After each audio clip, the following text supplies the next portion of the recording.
There are basically just two types of digital marketing. Digital marketing that's designed to generate quick profit, and digital marketing that's designed to generate long-term growth. We're going to start by talking about how to generate quick profit. Now, the key to success with generating a quick profit is looking at your entire target audience and looking at a tiny subset within that, which is the group of people that are in market, the people that are actively looking to buy something. So the key to success is to focus on that very tiny fraction. One of the easiest ways to do that is with YouTube advertising. In YouTube advertising, you can choose in-market audiences. You can see on the left here, for example, that I'm targeting people that are in market for custom sports apparel. But YouTube also gives you the ability to target all different types of in-market audiences. So for example, people that are interested in beauty products and services, people that are in market for dating services, people that are in market for real estate. Now, that's just an example of how you can do this with YouTube, but it's also very easy on other platforms. I'm going to talk briefly about some of those key examples, and then later in the course, we'll go into some detailed tutorials. But before we do that, let's talk briefly about who I am. My name is Decker Fraser. I used to be a global marketing manager for Sony PlayStation. I was a vice president of marketing for Google Accelerator startup. I have 500,000 enrollments on udemy.com. I also taught college-level digital marketing. And I have my MBA from Philip Kotler's Kellogg School of Management, the top marketing school in the United States. Now, moving on, another easy way to target in-market audiences is using Google search ads. So you can see here, for example, I typed into Google YouTube microphone, and we see some examples of ads here. Now, the reason this is successful is because somebody searching for YouTube microphone is probably in market. They're looking to buy something, and because it's not overly expensive, they're probably going to buy it fairly soon. A good way to come up with keywords is to use Google Keyword Planner, and you can see here I have some examples. We can see that YouTube microphone in the United States generates searches of around 1,000 to 10,000 per month. We can see that the competition to pay for those ads is fairly competitive, it's high. We can see what the bidding prices are, and we can also see some other keywords that we might want to bid for in advertising. For example, mic for YouTube. Now, another related thing you can do here is called search engine optimization, SEO. The reason I have this as sometimes is because SEO can take a long time to get results. It might take upwards of a year. So it's not always the best at generating a quick profit. And it's also only effective to generate a quick profit when you're focusing on keywords for people that have buying intent. So for example, if they type in something like buy shirt now, then they probably have buying intent. But if it's a more generic keyword, it's not likely going to generate a quick profit for you.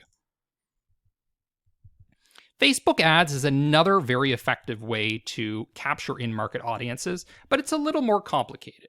And there are basically three different ways that we can target in-market audiences using Facebook ads. The first is with retargeting. So for example, if I broadcasted a video to 1 million people using an awareness objective, I could isolate the people that watched at least 10 seconds of that video or of any video that I had, and I could say, well, those people have probably some level of interest in what I'm selling, so I'm going to focus on them using retargeting ads. I can also retarget people that visited my website. I can also retarget people that I generated traffic from using the YouTube in-market targeting and the Google in-market keywords.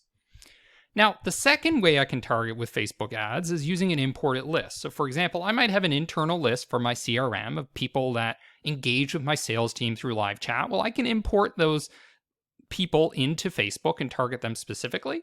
I can also go and buy a list. So I can ask somebody for intent data, people that have buying intent, and import those people into the Facebook platform. I can also just target people by buying a list of people who recently moved and say, okay, well, they might be interested in furniture, home insurance, etc. Now, the third and perhaps the easiest way to do in-market targeting with Facebook is with trigger targeting. So Facebook actually enables you to target people based on key things that happen in their life recently. So for example, people who recently got a new job, they're in a new relationship, they have a new smartphone and tablet, etc. And you can see some examples here where I'm using that detailed targeting in Facebook.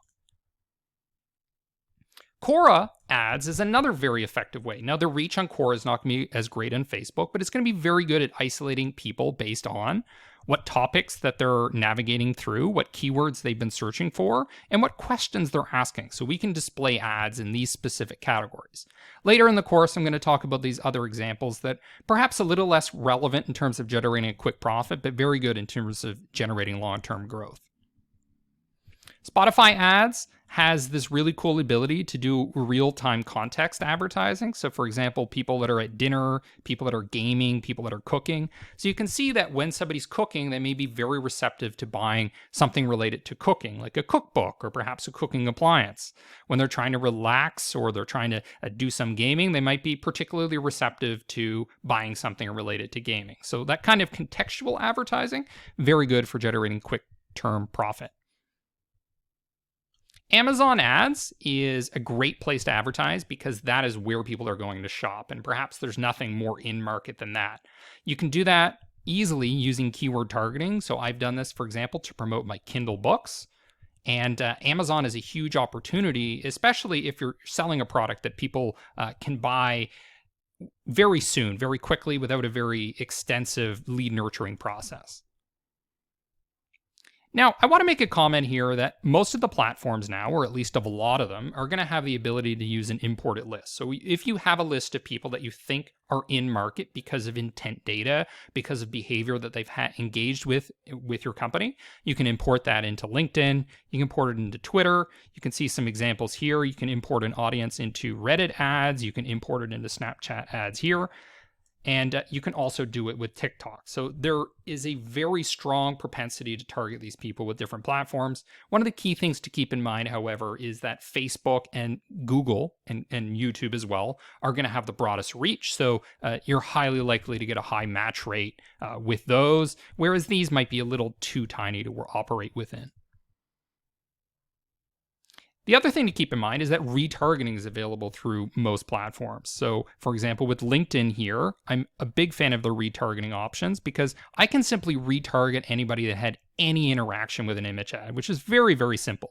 You can't actually do that with Facebook. With Facebook, the retargeting would have to be people who visited your website, who opened a lead form, who watched a video, something like that.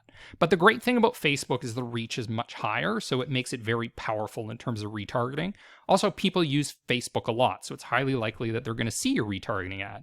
Google, in a similar fashion, has very broad reach, so it's very powerful in terms of retargeting capabilities. But we can also turn to other platforms like TikTok. If you want to catch trends early, we have the ability to retarget people that completely watched a video, as an example. Now, another key way to target people that are in market is using something like cold email. Cold email can be automated at scale using a tool like Lemlist, which I've depicted here. Now, it's going to be very effective if the list that you're importing into Lemlist is of people that you think are in market for what you're selling.